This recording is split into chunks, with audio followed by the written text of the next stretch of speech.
Hi friends, welcome back to my channel, Make It Make, where I always try to encourage you. If you can't get it to make, then make it make. All right, so we are on a journey here. We've been doing a lot more water bath than pressure canning.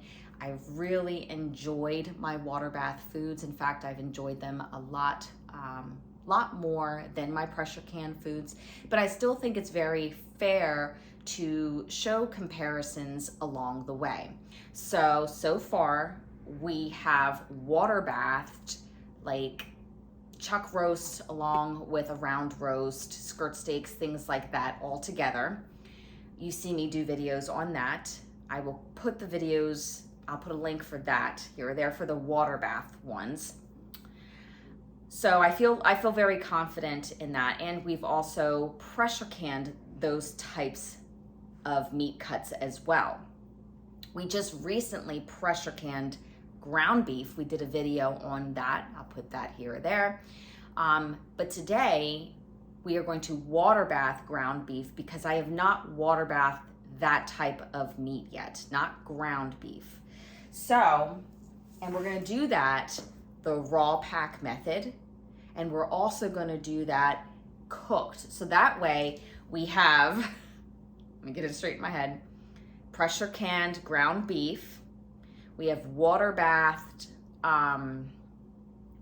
raw pack meat, and then we have water bath cooked meat. We're gonna be missing the pressure canned raw pack. That's the one thing we're gonna be missing.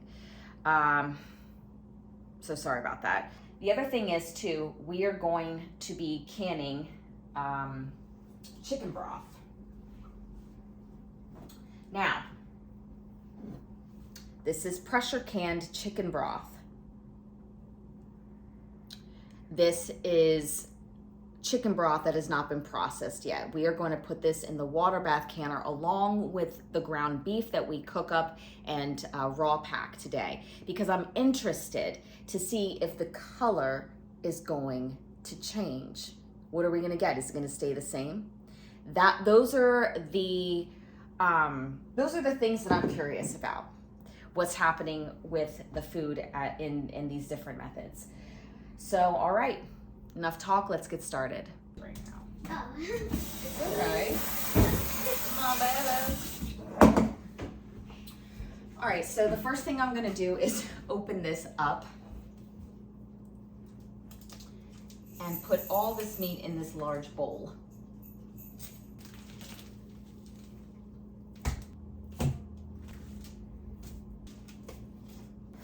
Ugh.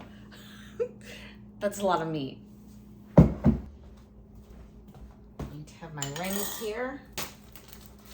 Grab my lids. I know I sound like a broken record with you guys, but I love my 4 jars lids. I do have a code if you want to save 10%. You can use that code every single time. I mean, it saves you 10%. It's awesome. And if we're going to be canning something expensive like meat, like I say all the time, you're going to want to use a brand new lid. That is whether you are going to be pressure canning it or water bathing it.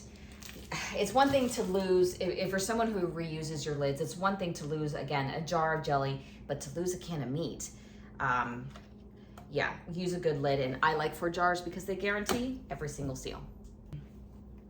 Anytime you are canning, whether you are going by USDA regulations or you're rebel canning, it's always, you know, it doesn't mean, no matter what method you're doing, that you can't practice good, clean canning skills, okay?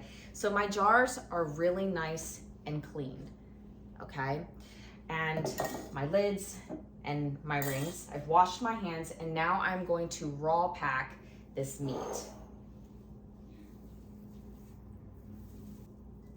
Just put it in the jar, and I am gonna pack it in. And I would say each pint jar is about a pound of meat, maybe a little bit, the tad is a bit over a pound,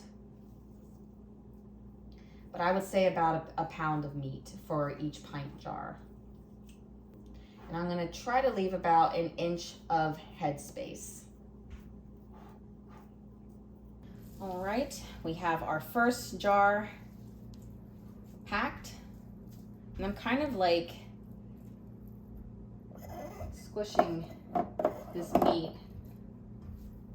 I'm not like, it's kind of, it's been like in a one solid piece, so I'm trying to break it apart a little bit before I put it in the jar.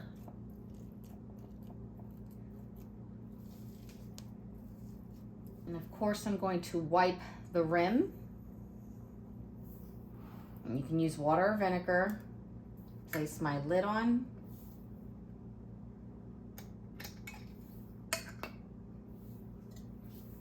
Bring fingertip tight. And that is our raw pack method for the ground beef. Okay. So I haven't quite made my decision yet on whether or not I'm actually going to be canning all this meat. I might freeze some. I'm not quite sure yet. But I have my cast iron ready. And I'm going to cook my meat. Now, I'm gonna say this, just like I said in the other video when I pressure canned meat. Some people like to do the raw pack method and they stick with that. They like that, whether it's pressure canned or water bath. And then some people like to cook the ground beef before they go ahead and process it.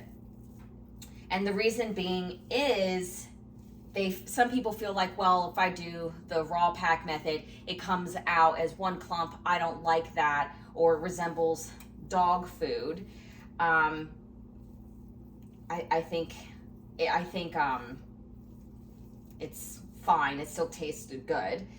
And then some people think if you cook it, well, then it sort of breaks apart or it resembles more of your traditional cooking of a ground beef. I'm gonna have to break out another skillet. I think I'm gonna freeze this little bit here.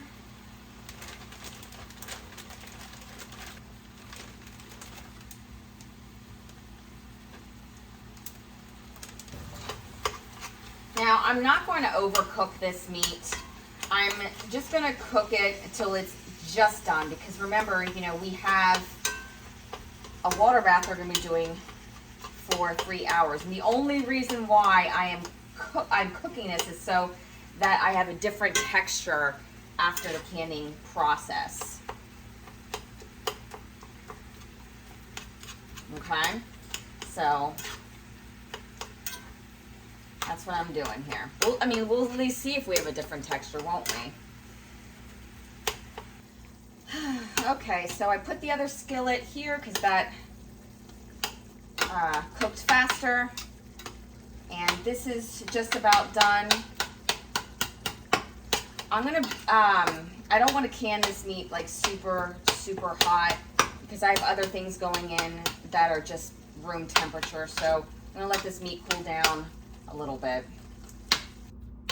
I just have to have everything going in the canner being the same temperature, so if I can bring everything to room temperature, that's good. All right, so now we are ready to can up our cooked ground beef. Now remember, in the canner, we are going to be putting in chicken stock, the raw packed ground beef, and now we are going to can our cooked ground beef.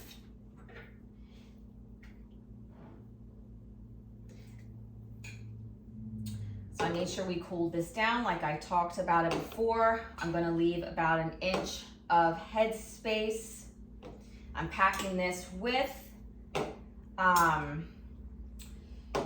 fat that I have here.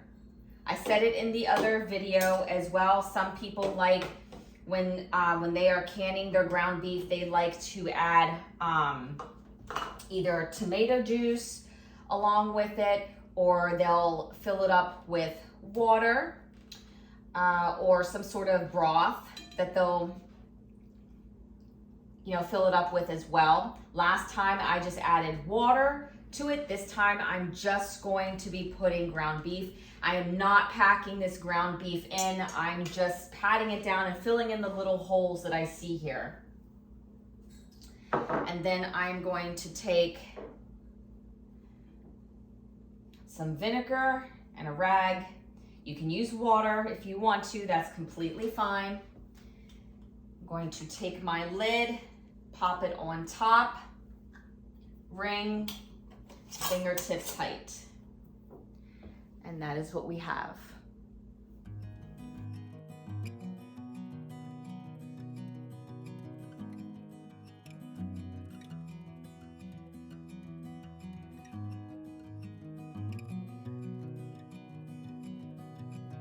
All right, so we finished canning everything up. Now let's take them outside to the Amish canner and put them all in the water bath.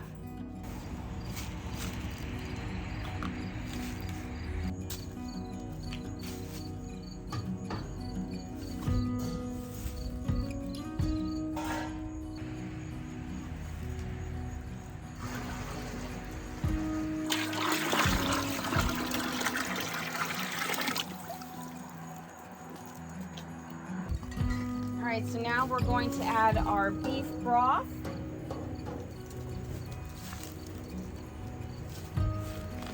Our raw meat.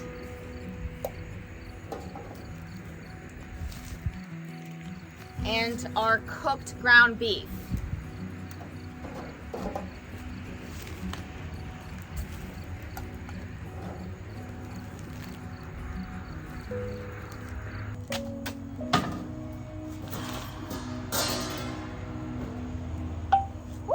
All right, I need to add a little bit more water because the water is covering my pints, but it's not covering my quarts.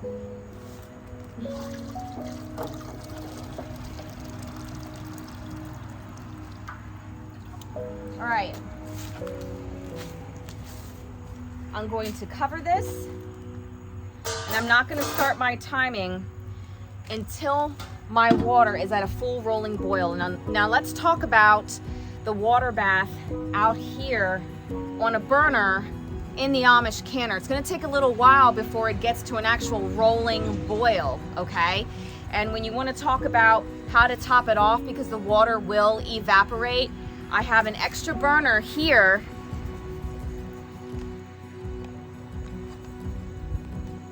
okay, that I'll put another canner on to heat up my water to top it off if needed. The good thing about having this Amish canner is that the water goes pretty high. The water level's high. Let me show you.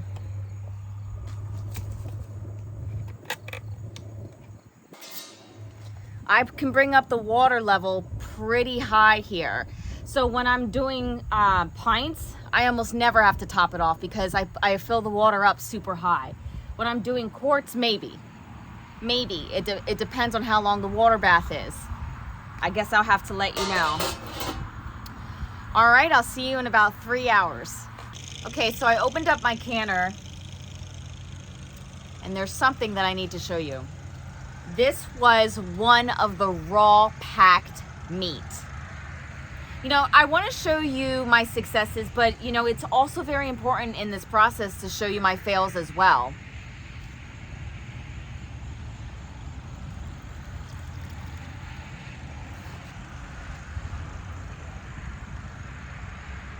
This was the raw packed. And I think I know why this happened. Screw band off and everything. I did not do this. Screw band off, lid off. And I think I know what happened with this. But in the meantime, let's take the other jars out, okay?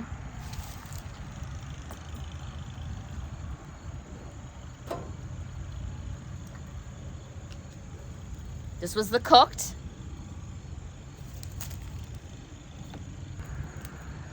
Another one of the cooked beef. When I say cooked, I mean we cooked this before we canned it. Well, before we put it in the water bath. Let me show you the other jar that we raw packed.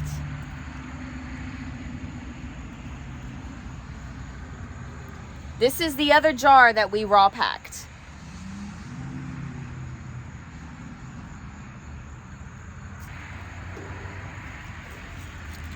Here's the beef broth.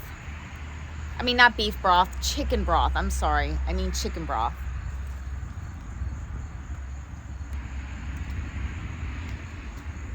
The other chicken broth. I mean, this water is just filled with fat with that beef that obviously didn't can well. Let me show you again. Here it is.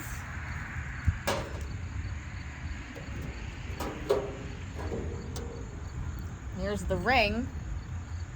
And the lid is somewhere in there. I'm not even gonna bother trying to find that right now and try to pick it up with this grip. What I'm gonna do right now is I'm gonna take these jars in. I'm obviously gonna pitch that. I'm gonna let them sit overnight, wash them, and then we're gonna discuss them in the morning just because I want them to just have 24 hours. So I'll see you in a little bit. All right, it is the next morning and we have all of our jars here that have been cooled overnight. So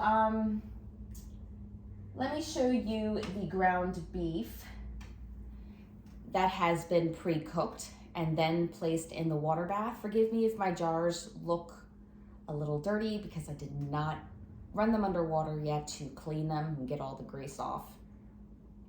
But this is the pre-cooked meat and then water bathed.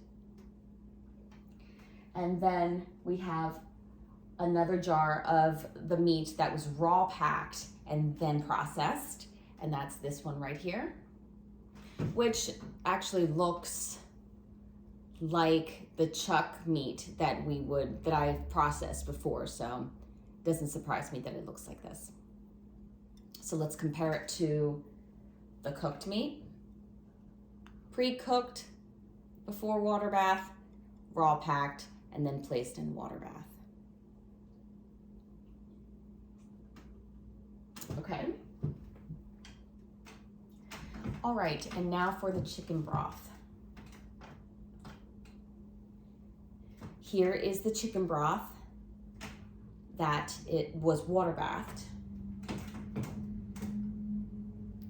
And then here is the chicken broth that was pressure canned. So water bath, pressure canned. The exact same batch of chicken broth, so it's not like it's a different batch. It came from the exact batch. And I'll even show you one in a very similar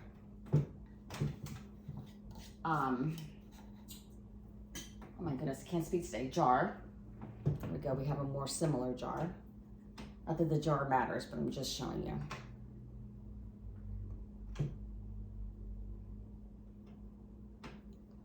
Okay.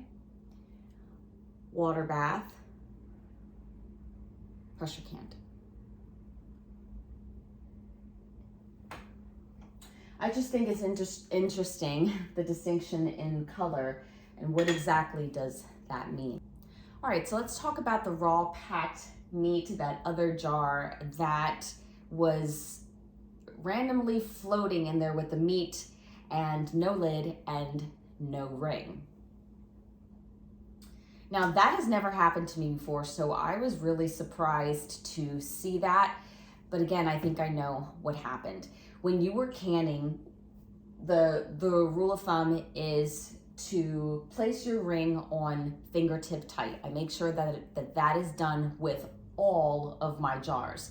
Now, if you're an experienced canner, you're gonna see, or you probably already know, that after your batch has been processed, those rings are no longer fingertip tight. They loosen up while processing. And I really think that that's just what it was, is that it loosened up during the processing time and just allow the lid to open up too. And that's what happened. I feel pretty confident in that. Also, when I look at how vigorous the water bath was and the bubbling, to me, it makes sense that it helped the rings, well, the ring in this particular jar spiral off. I was thinking about swelling as well, but when I looked at the other jar that was raw packed, the same exact headspace, I don't see any swelling of any kind happening in this jar. So it just led me to believe that that's, you know, what happened. All right, friends, I hoped that you've learned and have maybe, I don't know, maybe you can give me what your theories are and what has happened. My word, I cannot speak today. But as always, take care and God bless.